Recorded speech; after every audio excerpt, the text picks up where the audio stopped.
Welcome to the All Access Podcast from the experts at Tevis. Each episode, we'll talk about technology topics, trends, or solutions that manufacturers need to know in today's rapidly evolving times. Sit back, enjoy the discussion, and let us know what you think. Hello, my friends. Welcome to the All Access Podcast. I am your host, Michael Thiessen. You know what? This episode, we're really going to look into what all of you mold makers and some of the other listeners, probably in other industries too, but most of your mold makers are doing currently. And that's you're doing machining operations. You've got machines sitting in your machine bay. If you listen to some of the other podcasts that we've done beforehand, you kind of realize there's a common theme. And that common theme is how can we in the mold environment automate more? Because I think all of you guys are running into the same kind of problems that even we here at Tevis are running into is we can't find enough people. So how do you handle this situation with a labor shortage? And obviously the key to this is automation. So with me on this podcast, I have Cullen Morrison here. Now, Cullen Morrison is the regional sales manager from the company Hermle, or Hermle EG, as they're also known over in Germany.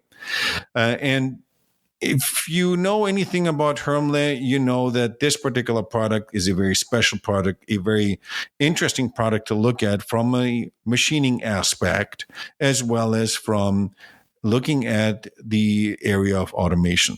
This gentleman has so much insight and so much knowledge when it comes to machines and its capabilities and why this particular company is so interesting when you come to automation. So, Cullen, welcome to the All Access Podcast. Thank you. I don't think I could appreciate more the setup that you have there. You're setting the bar pretty high, though, for our conversation today. Well, of course, every single person that comes in this podcast gets a very high bar, so you're no different. But nevertheless, I'm really excited to talk to you today a little bit about Hermle and what's going on with Hermle. For some of those listeners that are out there that have never heard of Hermle before, tell these guys a little bit about who Hermle is, where they're from, what they're doing, and what's so special about these milling machines that you guys got. Yeah, absolutely. So I'm not going to give everybody all the details to that, but we'll shorten that down. So Hermle is a very, very special company, as you mentioned. So founded in the 30s in Gosheim in Germany, southwest of Germany. Had a few transitions over the years. They started as a machine shop and then later in life started building machines and went through a couple iterations of machines just as times and technology changed. And then in the 90s era in there, they really decided they wanted to focus on 5-axis and high-end 5-axis equipment. And really, ever since then, that has been the company's focus today. And they have been able to build, truly amazing machines, but it's an amazing structure and culture and everything behind that. So, fast forward to today, what Hermle offers today is really 9 machining centers. There's 2 different series of machines, what we call the high performance machines and then the regular performance line machines. Really, to sum that down, the high performance machines are definitely more geared towards very specific special applications. Those are kind of the top of the top, best of the best machines. The performance line machines are built with a lot of the same parts, the same people, the same factory, same tolerances. They're just a little bit more slimmed down option set to be a little bit more general use. Is really what they are. So between those, we cover a very flexible range of what they offer, but that's just really our focus. So the machines and then automation systems that go with that.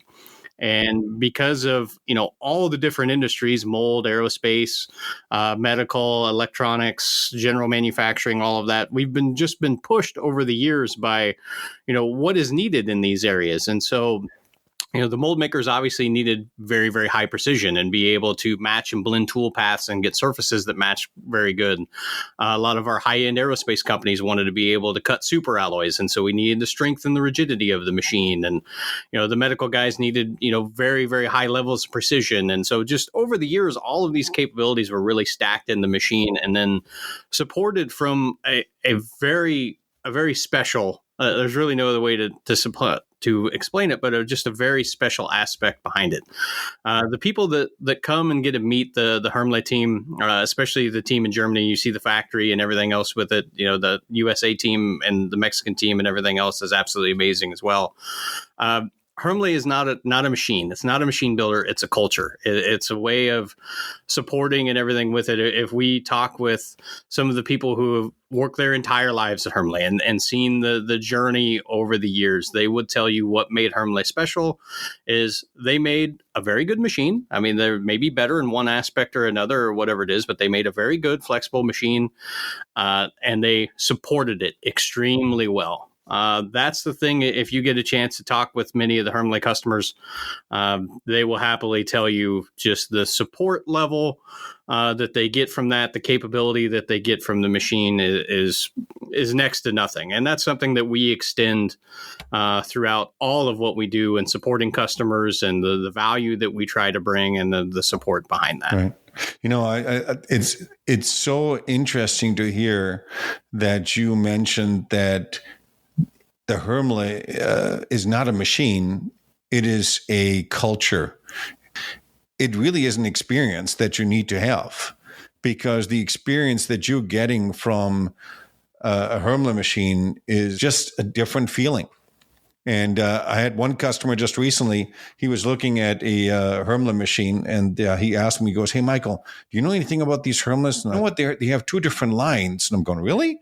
Yeah, they have the C42 line, U, and then there's the other one. What's the difference? So when I visited just recently at your Franklin facility in Wisconsin and talked to Günther Schnitzer, your president and CEO for the U.S., I asked that question, what's really different? And you mentioned that earlier too. You have these two lines of machines where before you didn't really have, you had only one line essentially. And everybody still has that mindset of, oh yeah, Hermle is top of the line, super expensive, blah, all that kind of stuff that goes along with it. And that really isn't true anymore, because you have these two types of lines that have a totally different aspect, totally different viewpoint, different price points even to that perspective as well. And the interesting thing is that I had to ask Günther, because this question was asked by this particular client. He said, "Michael, why can't I find any used Hermles?" And of course, Günther said, because companies hold on to these particular machines because they're just so special. Yeah, that's what, like, I love my job in sales and technical support and everything in there. And I love going and visiting the companies, and I see the machines that are 20 years old. And they just still love these machines. I can't even count the places that I've been that have machines, 2005, 6, 7, 2008, and they still tell me that that's one of the absolute best performing machines on their floor. So it is something truly, truly special. Now, obviously, companies and individuals, because of that experience, because of that cult or this culture, are really coming together, and it shows. You guys had early in the spring the Hermle Open House over in Gosheim, and I know we did together between Tebes AG and Hermle AG a very special project, that a beautiful microbus, a VW microbus, that if you listeners have not seen that, go on to Hermle's website or on the Tebes' website, or you can go on YouTube and look for that. It is truly amazing. And I think it was one of the stars of that show, of that open house. Yeah, there was a lot of technology going on at our technology center there. We have, I believe it's 20 machines that were running, but there were really, two things that I would say stood out really above the most of what people looked at. And, one was certainly the VW bus. Another one was the pipe carrier project that we did on a C42, which is a very, very impressive demo also done by the Tevis team. Yeah. That particular part, and all credits go to the Hermle team and also Michi Zelti, who I want to name here too, who's done an enormous job on this particular project.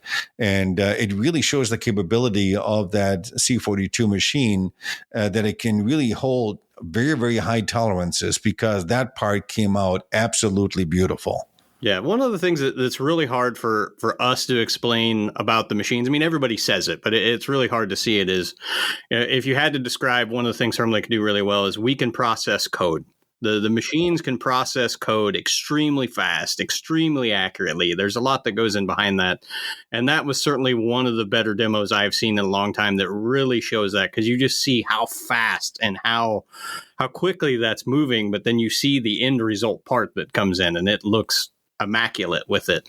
And having that, I mean, yes, all these demos are cool and everything else, and people look at them, but it's when you start looking into the fine details is where you start to see the story that's the value for the end customers. And that's one of the things we always try to say is, not everybody's going to make a pipe carrier or a bus or, whatever it is, but they can certainly look at the aspects that go into that and relate that to what's important to them. So like, with the bus, it's a kind of a very complex, large part, very similar to like a mold surface, something like that. And people need to see that, okay, this is what is capable with, not just the machine, but this approach, everything that went in behind it, the tooling, the programming, the work holding, the cutting tools, the care that went into it. And it's the same thing with the pipe carrier project is, as we get into a little bit more complex parts, and especially aluminum components, non-ferrous components, things that, need to cut pretty quickly to be efficient with them, and then you can really see that, hey, I can move this quickly. I can cut this quickly without getting chatter, without breaking tools, and, without the headaches. And, those are really the underlying stories that we're trying to tell with a lot of those that, hey, the technology is kind of between, let's say, cutting tools and software and machine tools kind of ebbs and flows.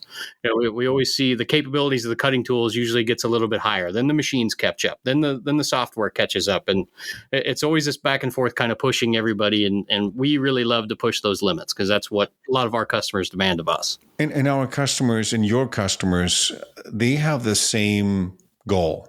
They want to make the perfect part in the shortest amount of time. And you said it correctly, all of us, if that's work holding fixtures, if that's the tooling manufacturers, if that's the software that produces the code, if that is Hermle with the machine that runs the code, if that's the coolant that has to go into it, all of these things, they have something to do with influencing in order to get the perfect part. You're not going to be getting a great looking part if you take a beautiful Hermle machine with a tooling that has been 20 years old, non-balanced, all that kind of stuff. You're not going to get it. Yes, you're going to get it a little bit better, but it's not going to go there. Yeah, it's always a chain. It's kind of the weakest link in the chain that's coming in there. And everybody's always just about reinforcing certain parts of the chain is really what that is, and creating that level of reliability, process reliability. And that gets you at the end of that chain is automation. And that's where we're trying to kind of take everybody to, because that's where it's going to have to go. There's no argument on that. And that's what I love about your events that you guys have showed over the many years, if that's the open house or even the new event that's coming up that I'm going to talk about in the next couple of minutes. But this is where you bring everybody together, the right technologies, so that when your clients or your prospects or just people that are just interested in machining can see the end result and what does it take, what partners does it take to kind of get that all established, so that they can do it. So this next event that's coming up, it's a little bit unique, if I can say it that way, because it's not an open house, or it's not called an open house, let's say it this way. But what is it called? So the 5-Axis Summit, where we're wanting the event to be a focus on everything 5-axis. So, you hear that, you said it correctly. You hear that term open house. I mean, honestly, I think it's getting somewhat of a kind of a negative connotation to it. I don't want to put that in a bad light by any means, but when you hear open house, you think kind of the same old, and we're definitely wanting to deliver above that because, as we spoke earlier, that's not our MO as a company. That's not what our customers need. That's not what serves them. And the same thing with all of our partners and everything else. That's not what serves all of their customers either. So, the time is definitely right. And we wanted to be good stewards of 5-axis for our customers. And so that was really the premise behind this event, was to make it, bring everybody together that we could. There's still going to be some that are missing, of course, of some of the partners that are there, but bring what we could together and bring a really, really high value, high impact event for people, either experts in 5-axis down to just dabbling into it as to where this fits where I'm going. Because for us, that is the key cornerstone right now of manufacturing, is everything is going towards 5-axis. It's not all going to end up there, but I really think, and people are going to argue with me on this, but I really feel that, even some say it's now, but definitely in the future, 5-axis machines are really going to be the default standard. When people start looking at adding milling equipment to that, or even turning equipment, to have milling capability to it and tilting B-axis capability, that to buy a machine that does not have that level of capability to it, I really think you're going to have a good justification not to buy it. Versus today, the theory is, okay, I have to have a serious justification to buy that equipment. I think we're seeing that kind of swap in there, and it's being driven largely by complexity of parts, certainly, but even very simple parts anymore. We're going to be running a demo of a part. It's just a simple prismatic 5-sided part. I don't want to give too much of it away, but I mean, it could be cut on a simple 3-axis C-frame machine in a couple of setups and be perfect. I think that's how these parts are actually manufactured today, or in a 4-axis machine. But what we're going to be showing with it is the amount of setup reduction that could be done with it. Because that's one thing when I speak with manufacturers, that's the first thing that comes to mind if they don't talk about 5-axis today, is like, oh, I don't make fancy parts. Okay. And it's like, you don't have to make fancy parts. All of our demos are ultra fancy. And that's one thing. I love them. They look beautiful. They're great. They really get attention.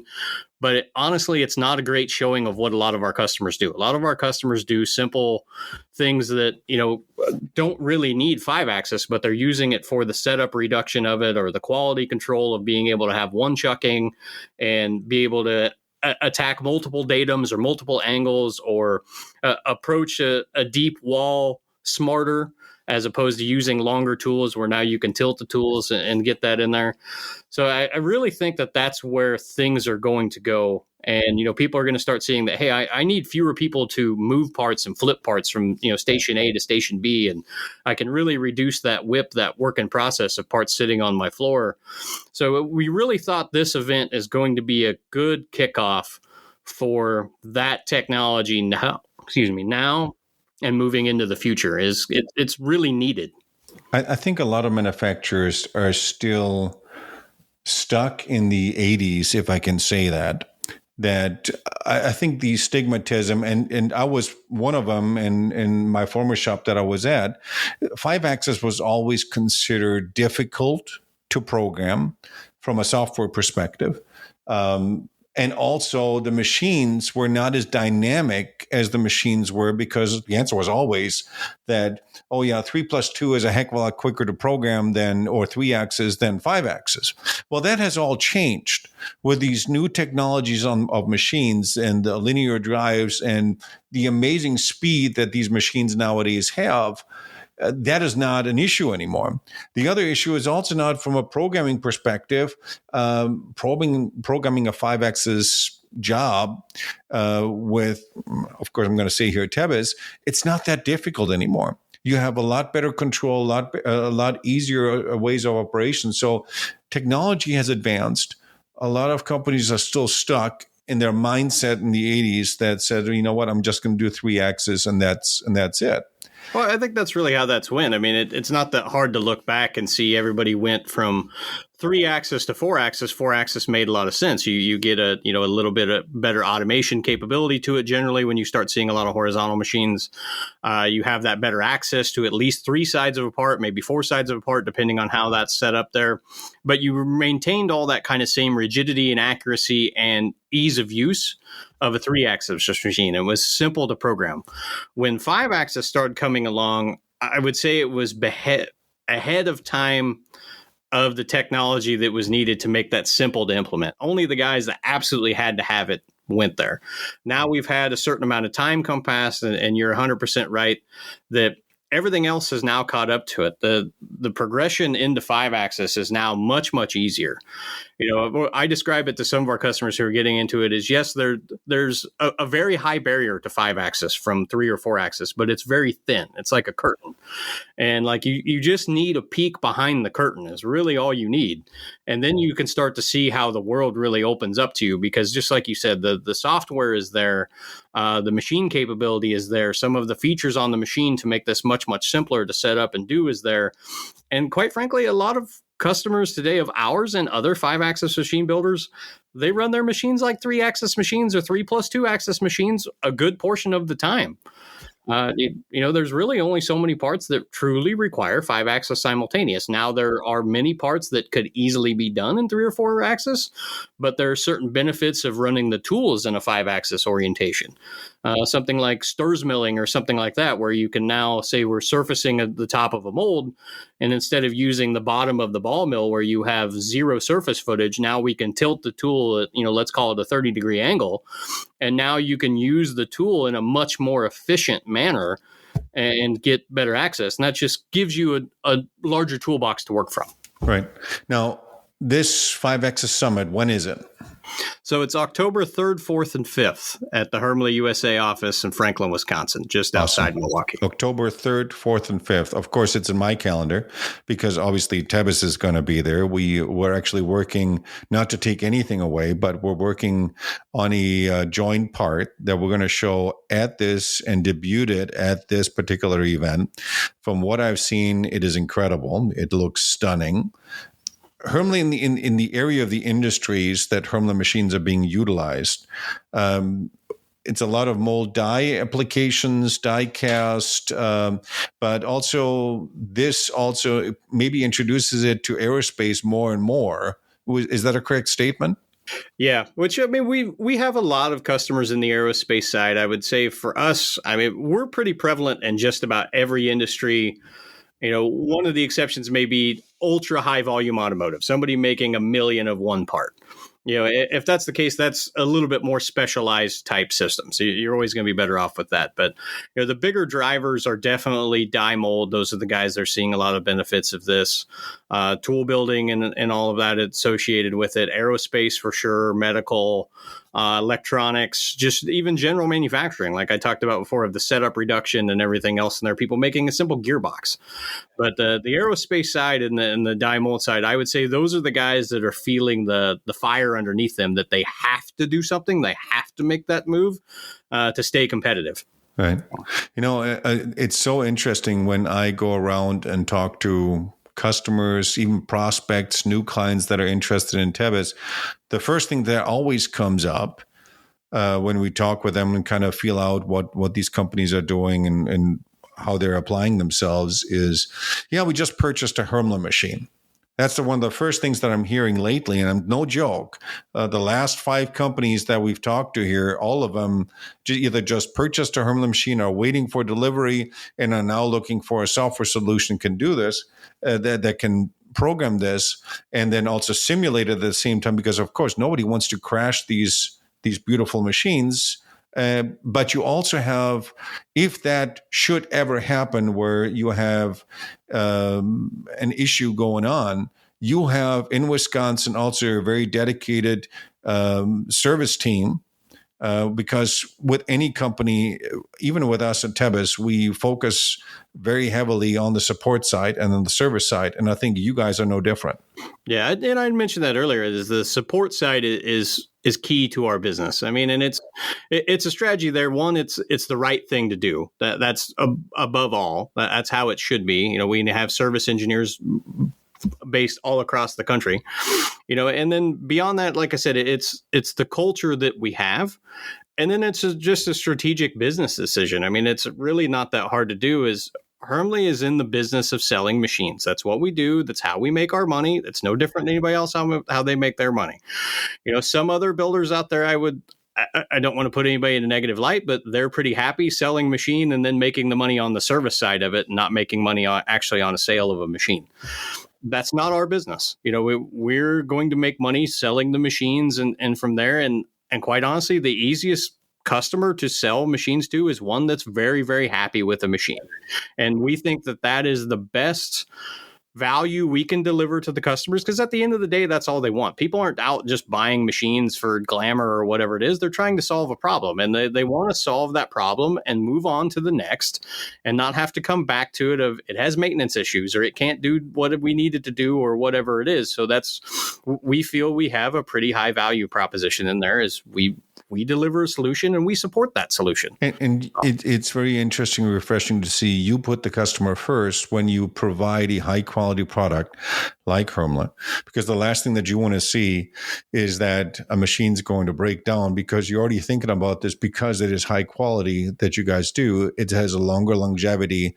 It has a better ability to go against some of the forces that are going along when you program or when you run the machines, that it has just a longer life without any kind of issues, because you guys are thinking about the customer already, because the moment that this machine breaks down, these guys are struggling to keep up. They have to then maybe offload this job to somewhere else, if that's even to their competitor.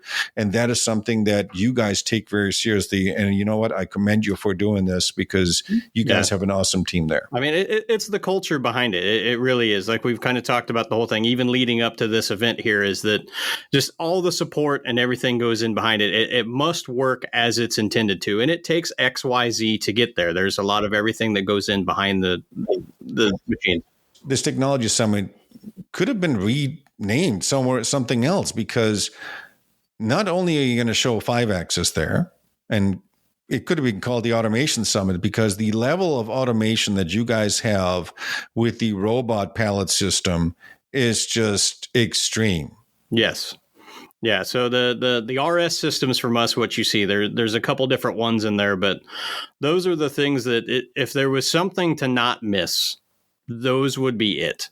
At the event, we will have an RS1 system on our floor and what we call an RS05 system, which is kind of its smaller brother. But the RS1 system is, and again, I don't want to go off on a commercial rant by any means, but it is really something to behold as next level type flexible technology. It is really anything you want to throw at the system, it can do, and it can do very easily, in the way of it can handle pallets, it can handle tools, it can handle individual parts, it can handle vices, it can do all of this. It is a robotic system, but you don't have to be there physically programming the robot of it. You have kind of predefined spots as to what certain things could go in certain areas. And then from there, it's really just kind of loading it as to, okay, I need pallets for this. This part works better being held in vices, or this part is better being individually held with a gripper coming in. And we've done all the software on the back end to make that a very simple graphical interface, where my background was not in robots, but when I was trained on this system, I had about 30 to 45 minutes of training at pretty quickly through. Customers will give weeks of training to, but about 45 minutes training, I was able to set up 3 different jobs that the machine had never seen before, both part handling and pallet handling, in about another 30 to 45 minutes. Like, that level of highly flexible automation, you just don't see anywhere else. And that's bringing that next level to those people who, don't think automation's for them. When you hear the term automation or you hear robot, you immediately think, oh, I don't have 100,000 parts to do. You don't have to. Automation is a mindset, and it's a process. And I love that idea. And it truly is a mindset, because with the automation, Cullen, it's companies, like we said earlier in the beginning of the episode here, companies are struggling to get labor or people to come in, experts. Having that additional ability now of loading the pallet system into it, it gives the company owners and the CEOs one additional item that says, okay, you know what, I can do this now with this particular technology, and it helps them out. So I think that's awesome. And I truly, I've seen it in action, and you have to see it to believe it, because it is truly, and several of my customers have purchased this. Yeah, I mean, when we try to describe it to people, they just don't believe that it's possible. And to see the power of it, at the event, we're going to have a little seminar basically on the power of automation and talking a little bit about that and what you can do. And, we really hope people come and engage with that. But, one little case study, not to give it away from that, is there was a customer of ours that they had 5 machines. They were running 2 shifts, I believe. They had about 7 people staffing these 5 machines. And they were just kind of a general manufacturer, very flexible, 5 parts of this, 20 parts of that, 2 parts of this. That's what they ran. But they could not continue to hire people at that rate of staff versus machine. And they really didn't want to automate. That wasn't in their mindset, but they had no other choice. So they purchased a machine from us with an automation system. This one happened to be a robot system, an RS1 or RS2, I believe it was. And what they found out is, before, on the 5 machines with 7 people, they were getting somewhere in the neighborhood of like 6,500 spindle hours a year. I mean, don't quote me on this, but somewhere in there. On the new machine, just one machine with the automation system, they could staff that for the same amount of time on 2 people and get the same roughly 6,500 spindle hours a year out of that. And then that same cell could also be added a second machine to run off the same automation system. So in theory, they could double to 12,000 hours a year off of 2 people running it. Like, that has been the power that has given them for a much more competitive edge, a much leaner, much smaller space requirement that has to go in. So there's a lot of other things that, when people hear that term automation, they think, like I said earlier, hundreds of thousands of parts. Is like, no. This solved a lot of problems that had absolutely nothing to do with the volume of parts that they ran. Right. Now, at the summit, to come back to this particular event, you're doing something very unique. Now, you guys are doing a roundtable discussion between a lot of the technology experts that are going to be there.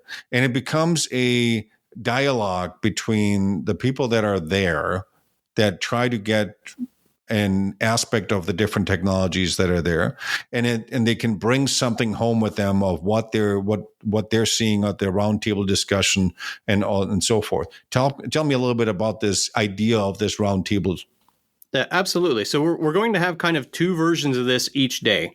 So we're going to have a roundtable discussion with actual end users, end customers of ours, and many of them don't even have Hermle machines, but they're very influential in the topic we want to talk about.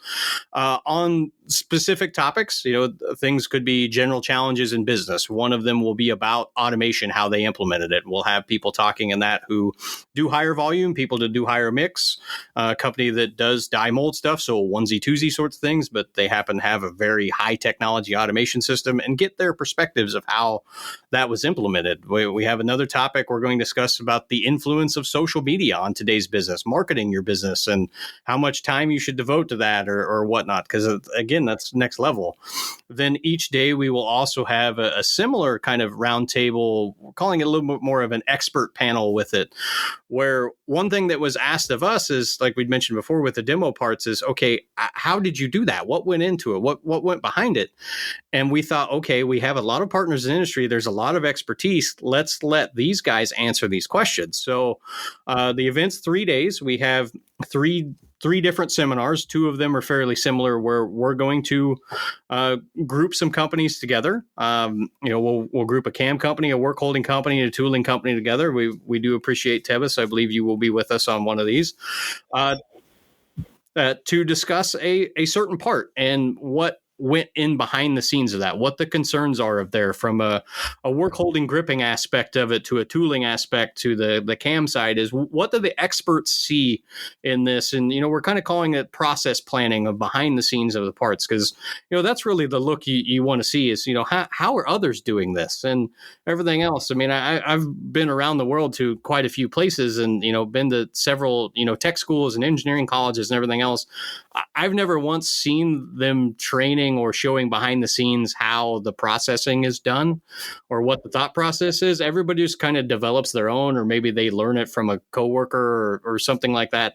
So we wanted to show an alternate. It may not be the best, but it's something that we're going to have the experts do. So we're going to have two different parts that will be there, just kind of two different industries. So two different looks of that and different companies talking about those. And on the third day, we're going to also do something similar, but not necessarily processing a part, but everything that goes in planning and processing wise for automation.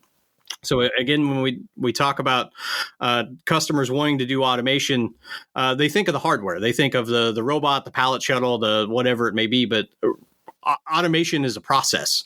Automation could very well be that I only ever run one piece of this, two pieces of that, but they're all P20 steel, and I'm going to run my high feed mill in these cutting conditions in P20. So then it really doesn't matter what tool path it runs in at that point, or what shape, I would say, as long as you're running the same types of engagement.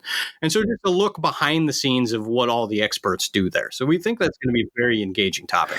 It will be very exciting, and we're honored and excited to be at I called it an open house at the 5-Axis Summit, and we're going to be adding to the entire topic of automation and how to automate besides the robot, what you can do on the software, and we're extremely excited.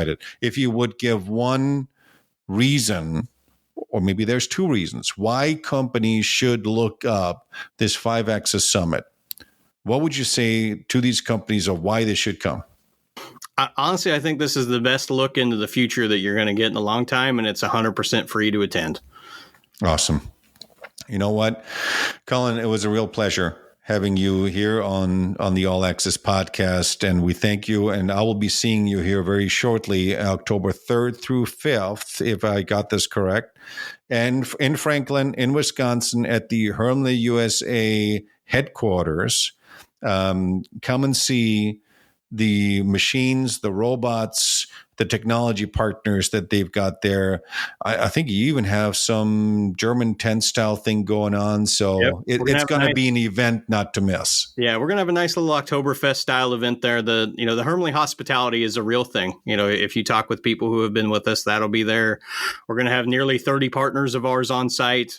A lot of education to be had, a lot of collaboration with others. So the value we're delivering here is very, very high. Awesome. Cullen, thank you so much for being on the All Access podcast. Absolutely. Thank you very much for having us, Michael. Awesome. Now, to all of you guys heard it from the man directly. It's a mindset, 5-axis machining. It's another mindset of how to automate. And you got to put your head around it and put your thoughts around it already. If this is the direction that you want to go, if you're running into situations where you can't find enough people to run your company or to do all the necessary setups on your machines, maybe look at some of the automation capabilities that are there and see us at the 5-Axis Summit in Franklin. We're going to be there at TEBIS. I've got some of my team members here. We're showing off an exciting part that I don't think you would want to miss. So hopefully I'll see you there. Send us your thoughts on future podcasts, and I'm looking forward to talking to you again here very soon. Thank you, and enjoy the rest of your day. Bye-bye. Thank you for joining this episode of All Access. Please leave a comment or review with your feedback or what you'd like to hear in future episodes. To learn more about manufacturing technology solutions and TEBIS's capabilities, visit our website at TEBIS. That's TEBIS.com.